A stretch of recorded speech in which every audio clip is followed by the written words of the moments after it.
Dears, എല്ലാവർക്കും ദിജോസ് വേൾഡിന്റെ പുതിയൊരു വീഡിയോയിലേക്ക് സ്വാഗതം. പ്രഗ്നൻസി പോസിറ്റീവ് ആകുന്ന സമയത്ത് നമുക്ക് വജൈനയിൽ സംഭവിക്കുന്ന ഒരു ഏർലി പ്രഗ്നൻസി സിംറ്റമിനെ പറ്റിയിട്ടാണ് ഇന്നത്തെ വീഡിയോയിൽ സംസാരിക്കുന്നത് കേട്ടോ. അപ്പൊ അതെന്താണെന്ന് നമുക്ക് നോക്കാം. വീഡിയോ നമുക്ക് സ്റ്റാർട്ട് ചെയ്യാം. ഒരുപാട് ആളുകൾ നമ്മുടെ ചാനൽ ഫോളോ ചെയ്തിട്ട് പ്രഗ്നന്റ് ആയിട്ടുണ്ട്. അവരുടെയൊക്കെ സക്സസ് സ്റ്റോറീസ് കാണാൻ വേണ്ടിയിട്ട് ചാനൽ വിസിറ്റ് ചെയ്തതിന് ശേഷം കമ്മ്യൂണിറ്റി ടാബ് നോക്കുക കേട്ടോ. അതിൽ നിങ്ങളുടെ നാട്ടിലുള്ള സെയിം ഹെൽത്ത് കണ്ടീഷൻസ് ഉള്ള ആളുകൾ എന്തെല്ലാം ടിപ്സ് ആണ് ഫോളോ ചെയ്തതെന്ന് നിങ്ങൾക്ക് മനസ്സിലാക്കാനായിട്ട് സാധിക്കും. ഇതിൽ നിങ്ങൾക്ക് യൂസ്ഫുൾ ആണെന്ന് തോന്നുന്ന തരത്തിലുള്ള ടിപ്സ് ഫോളോ ചെയ്യാനായിട്ട് ശ്രദ്ധിക്കുക കേട്ടോ.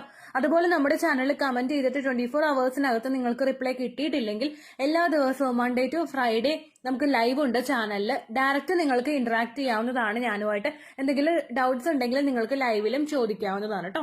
ഇവിടെ സംസാരിക്കുന്നത് നമ്മുടെ ലാബിയയിൽ ഉണ്ടാകുന്ന ഒരു സ്വെല്ലിംഗ് ഫീലിനെ പറ്റിയിട്ടാണ്. ലാബിയ എന്ന് പറയുന്ന ഒരു പോർഷൻ സ്ഥിതി ചെയ്യുന്നത് നമ്മുടെ വജൈനയുടെ ഭാഗത്തായിട്ടാണ്.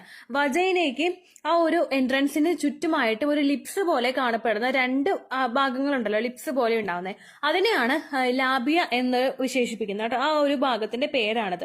ഇത് ഇന്നർ പോർഷനിലും ഔട്ടർ പോർഷനിലും നമുക്കുണ്ട്. ഇത് രണ്ടിലും നിങ്ങൾ പ്രഗ്നന്റ് ആകുന്ന സമയത്ത് ഒരുപാട് ചേഞ്ചസ് കാണാനായിട്ട് സാധിക്കുന്നുണ്ട്.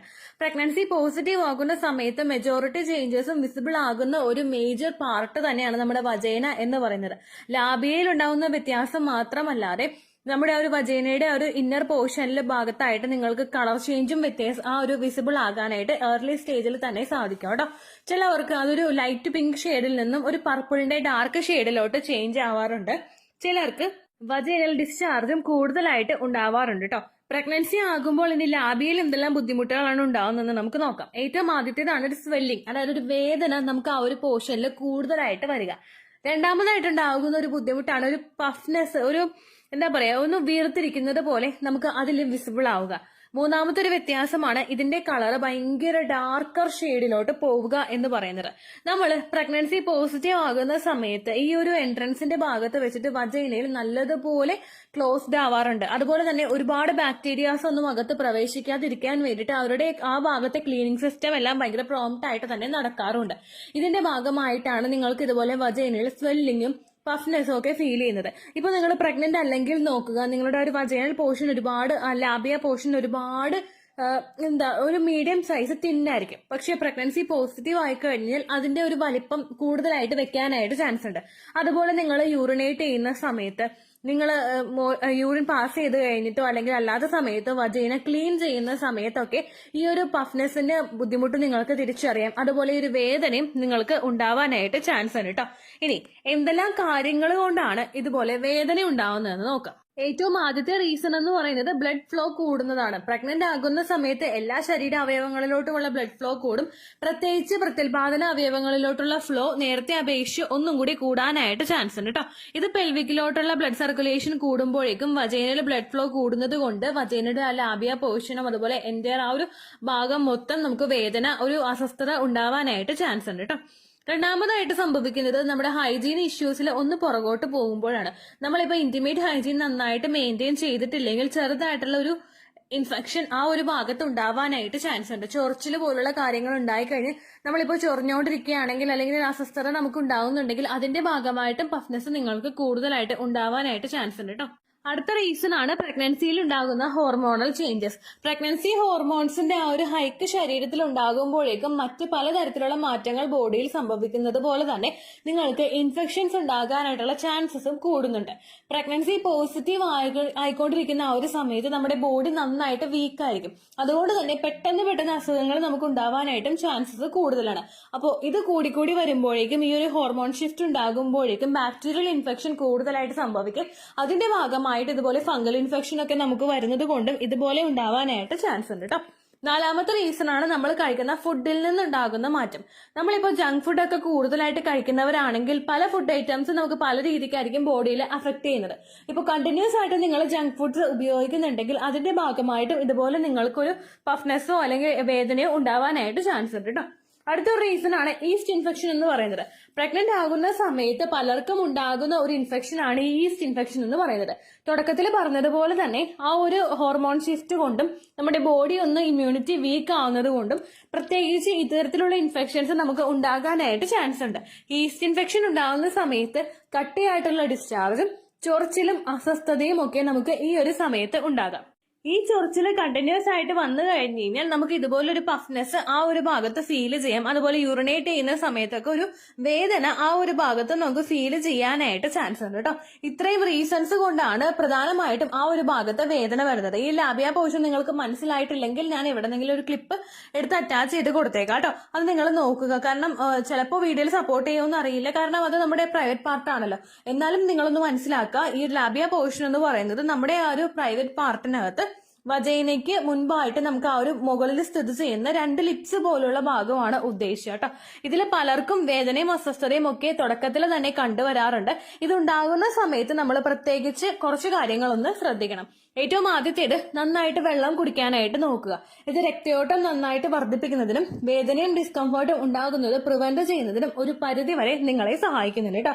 രണ്ടാമതായിട്ട് നമ്മൾ ചെയ്യേണ്ടത് ഇന്റിമേറ്റ് ഹൈജീൻ നന്നായിട്ട് നോക്കുക. അതുപോലെ തന്നെ നമ്മൾ ഡ്രസ്സസ് ധരിക്കുന്ന സമയത്താണെങ്കിലും അണ്ടർ ഗാർമെന്റ്സ് ഉപയോഗിക്കുമ്പോൾ അത് നന്നായിട്ട് ക്ലീൻ ചെയ്തിട്ട് തന്നെ ഉപയോഗിക്കുക. ഇതുപോലുള്ള ഈസ്റ്റ് ഇൻഫെക്ഷനോ മറ്റുള്ള എന്തെങ്കിലും ഫംഗൽ ഇൻഫെക്ഷൻസോ നിങ്ങൾക്ക് പ്രൈവറ്റ് പാർട്ടിൽ ഉണ്ടെങ്കിൽ നിങ്ങളുടെ ഇന്നേഴ്സ് കഴുകുന്ന സമയത്ത് അത് ചെറു ചൂടുവെള്ളത്തിലിട്ട് ക്ലീൻ ചെയ്തിട്ട് മാത്രം ഉപയോഗിക്കുക. നമ്മളിപ്പോൾ ചൂടുവെള്ളത്തിലിട്ട് സോക്ക് ചെയ്ത് വെച്ച് കഴിഞ്ഞാൽ എന്തെങ്കിലും ഇൻഫെക്ഷൻസ് മൂലം വജൈനൽ ഡിസ്ചാർജിലൊക്കെ എന്തെങ്കിലും വ്യത്യാസം ഉണ്ടെങ്കിൽ അത് മുകളിൽ ഒരു പാട പോലെ കെട്ടിക്കിടക്കും. അതിനുശേഷം നിങ്ങൾ നന്നായിട്ട് നമ്മുടെ കല്ലിൽ കൊണ്ടുപോയിട്ട് ഉരച്ച് ആ ഒരു ഭാഗം ക്ലീൻ ചെയ്യുക. അതിനുശേഷം ഇനിയിപ്പോൾ നിങ്ങൾക്കൊന്ന് അയേൺ ചെയ്തിട്ട് ഉപയോഗിക്കാൻ പറ്റുമെങ്കിൽ അങ്ങനെയും ചെയ്യാം. അയേൺ ചെയ്യാന്ന് പറയുമ്പോൾ ഇന്നർ അയേൺ ചെയ്യാന്ന് പറയുമ്പോൾ ചിലപ്പോൾ പലർക്കും വിയേർഡ് ആയിട്ട് തോന്നും. പക്ഷെ എന്തെങ്കിലും ബാക്ടീരിയാസ് ഉണ്ടെങ്കിൽ അതിനെ ഒന്ന് കില്ല് ചെയ്യാനായിട്ട് അത് സഹായിക്കുമെന്ന് കഴിഞ്ഞ ദിവസം ഒരു ഡോക്ടറുടെ വീഡിയോ ഫേസ്ബുക്കിൽ കണ്ടപ്പോഴേക്കും മനസ്സിലായിട്ടോ. അത് നമുക്ക് പ്രാക്ടീസ് ചെയ്യാൻ പറ്റുന്ന നല്ലൊരു ഹൈജീൻ മെത്തേഡാണ്. അത് നിങ്ങൾ ഫോളോ ചെയ്യുക.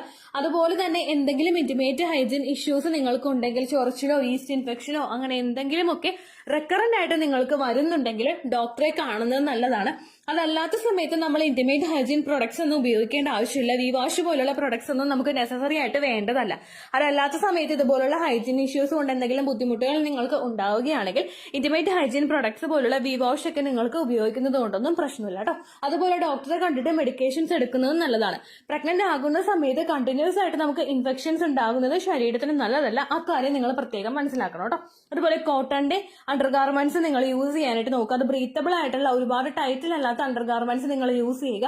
ഒരു ദിവസം 2 തവണ നിങ്ങൾ അണ്ടർ ഗാർമെന്റ് മാറാനായിട്ട് പ്രത്യേകം ശ്രദ്ധിക്കുക കേട്ടോ. അടുത്തതായിട്ട് നിങ്ങൾക്ക് ചെയ്യാൻ പറ്റുന്നത് ഫെർട്ടിലിറ്റി എക്സസൈസുകളാണ്.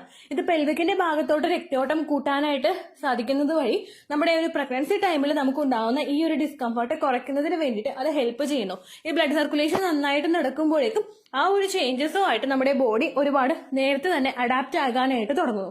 അപ്പോൾ ഇത്തരത്തിലുള്ള ഡിസ്കംഫർട്ട് നിങ്ങൾക്ക് വരുന്നതിനുള്ള ചാൻസസ് അവിടെ കുറയുകയും ചെയ്യും കേട്ടോ. ഇതുപോലുള്ള ഒരുപാട് പ്രഗ്നൻസി സിംറ്റംസിനെ പറ്റിയിട്ടുള്ള വീഡിയോസ് നമ്മുടെ ചാനലിൽ കൊടുത്തിട്ടുണ്ട്. കണ്ടിട്ടില്ലെങ്കിൽ കാണാൻ വേണ്ടിയിട്ട് നമ്മുടെ ചാനൽ വിസിറ്റ് ചെയ്തതിനു ശേഷം ഏർലി പ്രഗ്നൻസി സിംറ്റംസ് എന്ന് പറഞ്ഞൊരു പ്ലേലിസ്റ്റ് നിങ്ങൾ നോക്കാം കേട്ടോ.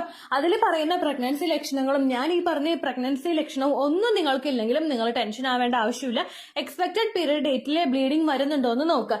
ഇനി ബ്ലീഡിംഗ് വരുന്നുണ്ടെങ്കിൽ കൂടി തന്നെ പോകുന്ന രക്തത്തിന്റെ അളവ് എത്രത്തോളമാണ് എന്നുള്ള കാര്യം കൂടി നിങ്ങൾ മോണിറ്റർ ചെയ്യുക. കഴിഞ്ഞ മാസങ്ങളെ അപേക്ഷിച്ച് പോകുന്ന രക്തത്തിൽ എന്തെങ്കിലും വ്യത്യാസം നിങ്ങൾക്ക് കണ്ടുപിടിക്കാൻ സാധിക്കുന്നുണ്ടെങ്കിൽ, അല്ലെങ്കിൽ അതിനുശേഷവും എന്തെങ്കിലും പ്രഗ്നൻസി സിംറ്റംസ് നിങ്ങൾക്ക് കണ്ടിന്യൂസ് ആയിട്ട് കണ്ടുവരുന്നുണ്ടെങ്കിൽ മസ്റ്റായിട്ട് ഒരു കാർഡ് മേടിച്ചിട്ട് തന്നെ നിങ്ങൾ പ്രഗ്നൻസി ടെസ്റ്റ് ചെയ്ത് നോക്കുക കേട്ടോ. ഇത്രയേ ഉള്ളൂ വീഡിയോ. യൂസ്ഫുൾ ആയി കാണുമെന്ന് വിശ്വസിക്കുന്നു. യൂസ്ഫുൾ ആവുന്നുണ്ടെങ്കിൽ ലൈക്ക് ചെയ്യുക, ഫ്രണ്ട്സിനൊക്കെ ഷെയർ ചെയ്ത് കൊടുക്കുക കേട്ടോ. എന്തെങ്കിലും സംശയം ഉണ്ടെങ്കിൽ നിങ്ങൾ കമന്റ്സിൽ ചോദിക്കുക. പണ്ടത്തെ വീഡിയോയ്ക്ക് കമന്റ്സ് ഇടുന്നവർക്ക് റിപ്ലൈ ലഭിക്കുന്നില്ലെങ്കിൽ ലേറ്റസ്റ്റ് ആയിട്ട് ഞാൻ ഏത് വീഡിയോ ആണോ അപ്ലോഡ് ചെയ്യുന്നത് അതിന് താഴെ കമന്റ് ഒന്ന് കോപ്പി പേസ്റ്റ് ചെയ്യാനായിട്ട് ശ്രദ്ധിക്കുക കേട്ടോ. അതുപോലെ ഓവുലേഷൻ ഡേറ്റ് കാൽക്കുലേറ്റ് ചെയ്ത് തരാനായിട്ട് റിക്വസ്റ്റ് ചെയ്യുന്ന ആളുകൾ എത്രയാണോ സൈക്കിൾ ലെങ്ത് അത് മെൻഷൻ ചെയ്യാനായിട്ട് ശ്രദ്ധിക്കുക. സൈക്കിൾ ലെങ്ത് എന്നതുകൊണ്ട് ഉദ്ദേശിച്ചത് ഓരോ മാസവും എത്ര ദിവസം കൂടുമ്പോഴാണോ ബ്ലീഡിങ് വരുന്നത് അതാണ് സൈക്കിൾ ലെങ്ത്. കഴിഞ്ഞ മാസം ഒരു 8-ാം തീയതിയാണ് ബ്ലീഡിംഗ് ആയതെങ്കിൽ ഈ മാസം 6-ാം തീയതിയാണ് ബ്ലീഡിംഗ് ആയതെങ്കിൽ കഴിഞ്ഞ മാസം 8-ാം തീയതി മുതൽ ഈ മാസം 6-ാം തീയതി വരെ എത്ര ദിവസമുണ്ടോ അത് കാലണ്ടറിൽ എണ്ണി തിട്ടപ്പെടുന്നതാണ് നിങ്ങളുടെ സൈക്കിൾ ലെങ്ത്. സൈക്കിൾ ലെങ്ത് നമ്മൾ കൃത്യമായിട്ട് കാൽക്കുലേറ്റ് ചെയ്യുകയാണെങ്കിൽ ഓവുലേഷൻ ഡേറ്റ് എളുപ്പത്തിൽ കണ്ടുപിടിക്കാൻ വേണ്ടിയിട്ട് ഒരുപാട് ആപ്ലിക്കേഷൻസും ഒരുപാട് ഓൺലൈൻ ആയിട്ടുള്ള വെബ്സൈറ്റുകളും ഇന്ന് നമുക്ക് അവൈലബിൾ ആണ്. പ്ലേ സ്റ്റോറിൽ പോയിട്ട് ഓൺലൈൻ ഓവുലേഷൻ ട്രാക്കർ എന്ന് ടൈപ്പ് ചെയ്ത് കഴിഞ്ഞാൽ നിങ്ങൾക്ക് അതുമായിട്ട് ബന്ധപ്പെട്ടിട്ടുള്ള ആപ്ലിക്കേഷൻസ് കിട്ടും. അത് പറ്റുന്നില്ല എങ്കിൽ ഗൂഗിളിൽ പോയിട്ട് ഓൺലൈൻ ഓവുലേഷൻ കാൽക്കുലേറ്റർ എന്ന് ടൈപ്പ് ചെയ്ത് കഴിഞ്ഞാൽ അതുമായിട്ട് ബന്ധപ്പെട്ടിട്ടുള്ള വെബ്സൈറ്റുകൾ നിങ്ങൾക്ക് കിട്ടും. അതിൽ നിങ്ങളുടെ ലാസ്റ്റ് മന്തിലെ മെൻസ്ട്രേഷൻ്റെ ഡേറ്റും ഒപ്പം ഞാൻ ഈ പറഞ്ഞ രീതിക്ക് നിങ്ങൾ കാൽക്കുലേറ്റ് ചെയ്യുന്ന സൈക്കിൾ ലെങ്ത്തും എൻ്റർ ചെയ്ത് കൊടുക്കുകയാണെങ്കിൽ നിങ്ങൾക്ക് കൃത്യമായിട്ട് ഓവുലേഷൻ ഡേറ്റ് കണ്ടുപിടിക്കാനായിട്ട് സാധിക്കും. ഫെർട്ടൈൽ ടൈം പീരീഡും നിങ്ങൾക്ക് കിട്ടും. അതായത് എത്ര ദിവസം മുതൽ കോൺടാക്ട് ചെയ്ത് തുടങ്ങിക്കഴിഞ്ഞാൽ നിങ്ങൾ പ്രഗ്നൻ്റ് ആകും എന്നുള്ളൊരു ഡേറ്റും നിങ്ങൾക്ക് പ്രോപ്പറായിട്ട് കിട്ടും കേട്ടോ. ഇത് കാൽക്കുലേറ്റ് ചെയ്യുന്ന സമയത്ത്, സൈക്കിൾ ലെങ്ത് കാൽക്കുലേറ്റ് ചെയ്യുന്ന സമയത്ത് നിങ്ങളുടെ ആ ഒരു കലണ്ടറിൽ നോക്കി തന്നെ നിങ്ങൾ കാൽക്കുലേറ്റ് ചെയ്യുക. പല മാസങ്ങളിലും 30-31 ദിവസമുണ്ട്, അതുകൊണ്ടാണ് അങ്ങനെ പറഞ്ഞത്. ഒപ്പം നിങ്ങൾക്ക് ബ്ലീഡിങ് തുടങ്ങിയ ദിവസത്തിന് വേണം നിങ്ങൾ ഡേ 1 ആയിട്ട് എടുക്കാൻ വേണ്ടിയിട്ട്. സ്പോട്ടിങ് തുടങ്ങിയ ദിവസത്തിനെ, അതായത് ചെറുതായിട്ട് ഡിസ്ചാർജ് പോയി തുടങ്ങിയ ദിവസത്തിനെ നിങ്ങൾ കൺസിഡർ ചെയ്യേണ്ട ആവശ്യം ഇല്ല കേട്ടോ. അപ്പോൾ ഇത്രയേ ഉള്ളൂ വീഡിയോ. അടുത്തൊരു വീഡിയോ ആയിട്ട് നമുക്ക് വീണ്ടും കാണാം. ബൈ.